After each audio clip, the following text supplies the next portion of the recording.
салом тамошобинон ва подписчикони канали мо. Якчанд хабаре дар бораи варзиш дорем. Аллакай хутон айноми ковер ва айноми видео фаҳмидем ки сухан дар бораи ки мерава. Мавзӯи имрӯзаи мо чоршанбе ва ҳайбатӣ ва дар бораи Фаридун Одилов рафтем.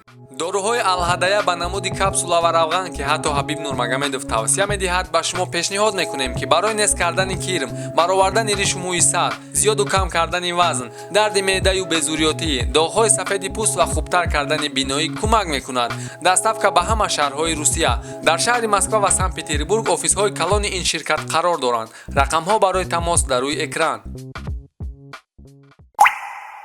Ба ин хабар сар мекунем ай Фаридун Одилов. Фаридун Одилов дар организация аниқтарш промоушни EFC, яъне Eagle Fighting Championship ки худи Ҳабиб Нурмагомедов соҳиби и промоушне дар вазни 83 кг чемпион шуда, соҳиби камарбанд яъне пояс ва унвони чемпионӣ шуд. Ҳарфи вай муборизи рус Сергей Калинин буд ки 92 кг вазн дошт. Ҳабиб Нурмагомедов ваъда дод ки муборизаи навбатии Фаридун Одилов дар Тоҷикистон мегзара. Имрӯз тамоми халқ Фаридун Одилова ба ватан омаданша пешвоз мегиранд ва ҳама аз сидқи дил Фаридун Одилова табрик мекунанд. барои ки Фаридун Одилов номбардори Тоҷикистон ай.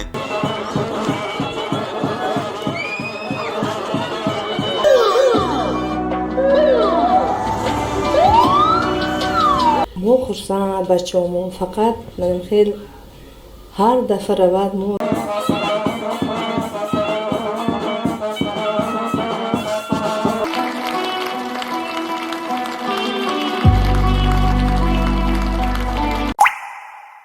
Муҳаммад Наимов дар вазни 65 кг бар зидди Оливер Мурад бо вазни 83 кг мубориза барои унвони чемпионӣ гузаронданд. Мутаассифона дар ин мубориза Муҳаммад Наимов ба қарори судяҳо мағлуб шуд.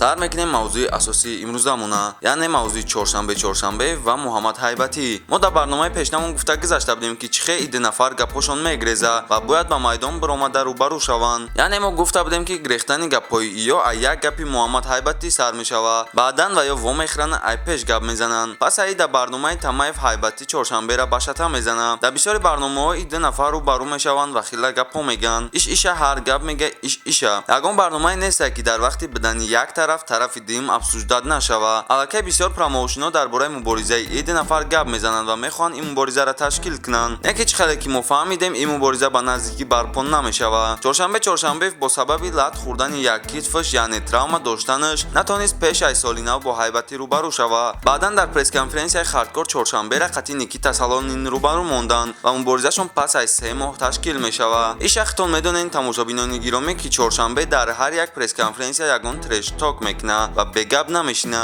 Андрей, к вам вопрос, как к организатору. Бля.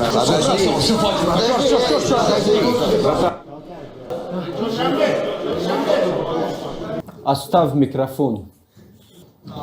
Все? Да, это мой ответ. Я прямо здесь тебя ушатаю.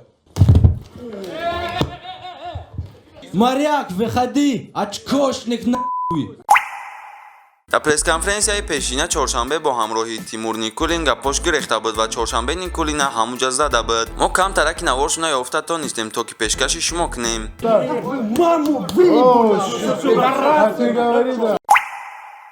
хеле ки гуфтем чоршанбе қарор намешина. дар пресс-конференсияи хардкор чоршанбе бо ҳамроҳи Ҳайбатӣ ахир рӯбарӯ заданд ва боз ҳам гапҳошон гирехта шапошапӣ кардиянд. чӣ хеле ки мо ай гуфтаҳои Муҳаммад Ҳайбатӣ фаҳмидем, чоршанбе дар вақти ҷанг гӯши Ҳайбатиро газидай. дар ҳақиқатан гӯши Ҳайбатӣ захм дорад, не ки то видеои конференсияи хардкор наброя мо дар ин чиз шоҳид шуда наметонем. В конференции недавно произошел конфликт, и Мухаммеду Хайбати укусили за ухо. чоршанбе як рӯз пеш аз биромадани навори Ҳайбатӣ история карда гуфт ки ту ба додарам раҳмат гӯ, агар додарам тира халос намекард ма тира мекиштам. Друзья, всем ассаламу алейкум. Хотелось бы сказать несколько слов по поводу перса. Обезьяна конченая, ты же всегда говоришь, что ты такой смелый там, всегда ходишь один, сегодня же была с тобой твоя толпа, и что вы сделали? Я же тебе сказал, что я если тебя увижу где-нибудь, я тебя порву, это не просто слова, я тебе устрою настоящую. Ты самый конченый человек, наверное, на этом свете. Как ты мог оставить своих братьев и сбежать оттуда? Как ты мог вообще на это пойти? Я не знаю, что тебе сказать. Ты просто поблагодари моего брата, что он освободил тебя от этого. Он тебе открыл дверь, и ты сбежал оттуда. خلاص همه خیلی گپ‌ها در آدرس‌های یکدیگر. تماشاچیان گرامی در همینجا خاطر شما خیر خش میکنیم. با کانال ما عبور شوین، زنگوله و لایک هم فراموش نکنین. فکراتون نویسین که اگر این مبارزه برپا شود، در این مبارزه کی غالب میشود؟ چهارشنبه یا محمد هیبتی. با کانال ما عبور شوین، زنگوله و لایک هم فراموش نکنین. خیر تا برنامه آینده.